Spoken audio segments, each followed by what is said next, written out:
AFP. Les États-Unis ont imposé mardi de nouvelles sanctions ciblées contre 13 entreprises et entités nord-coréennes mais aussi chinoises, notamment dans le transport maritime et le commerce, pour renforcer la pression contre les ambitions nucléaires de la Corée du Nord.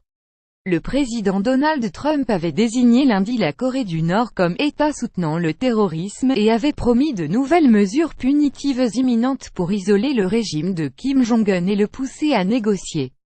Les sanctions adoptées mardi visent notamment des entreprises qui font du commerce avec la Corée du Nord pour des montants cumulés atteignant des centaines de millions de dollars, a annoncé le secrétaire au Trésor américain Steve Mnuchin dans un communiqué.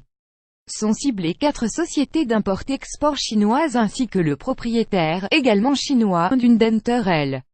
Il s'agit de Dandong Kewa Economy Trade Co.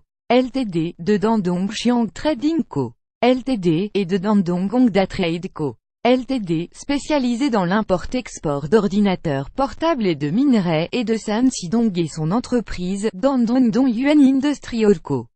Ltd, qui exporterait en Corée du Nord, entre autres, des véhicules à moteur ou des articles associés aux réacteurs nucléaires, selon le Trésor.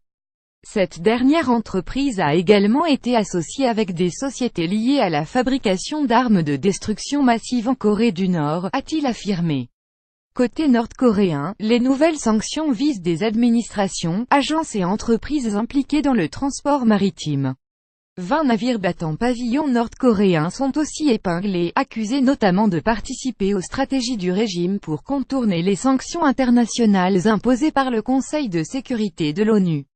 Enfin, Korea South Cooperation Corporation, une entité qui exporte des travailleurs nord-coréens notamment en Chine, en Russie, au Cambodge et en Pologne, pour générer des revenus pour le régime, est également concernée par ce train de mesures qui vient s'ajouter aux sanctions de l'ONU et à de précédentes punitions unilatérales américaines.